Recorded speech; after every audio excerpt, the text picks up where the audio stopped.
बगिया मत जई है गे, बेटी गे पायल पहिर बगिया मत जई है गे। बेटी के बगिया में दूल्हा शिकार खेलथिन गे। बेटी के बगिया में दूल्हा शिकार खेलथिन गे। बेटी के पनावा खिल के मनवा मोहले थूगे, आ बेटी के बलोरो पा बैठा के लेके चल जाई थुन गे।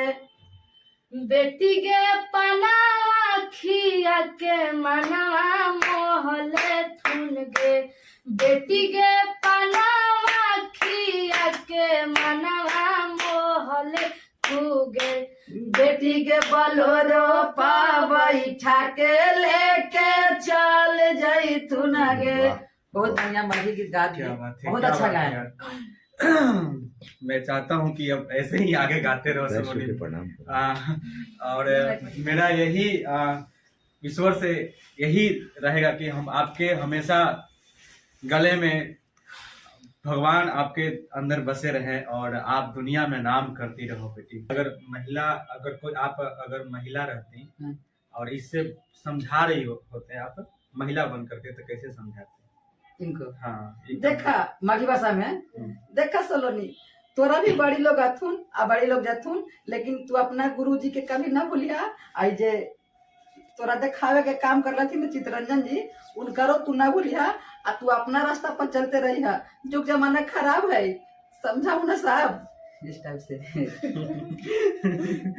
और दिल पर इस चीज को नहीं लीजिए, काहे कि यही चीज से आप सब उठाए हैं हमको और इसी चीज से प्यार दुलार दिए हैं। सलोनी को प्यार दुलार दीजिए, जो कि दारू के गाना गाए हैं, दारूबन सामाजिक गीत गाए हैं, दहेज पर गीत गाए हैं। तो आप सब साफ सुथरा गाना सुनिए। और एक लाइन सलोनी के लिए कि कलम की तबिया गे बेटी सिरहनवा ले के सुतिया। हाँ कलम की तबिया गे बेटी सिरहनवा ले के सुतिया। भोरे भीनु सरवा गे बेटी ट्यूशनवा करेला सीखिया। त भोरे भीनु सरवा गे बेटी ट्यूशनवा करेला सीखिया। इस अंदाज में लगता है कि आप सबको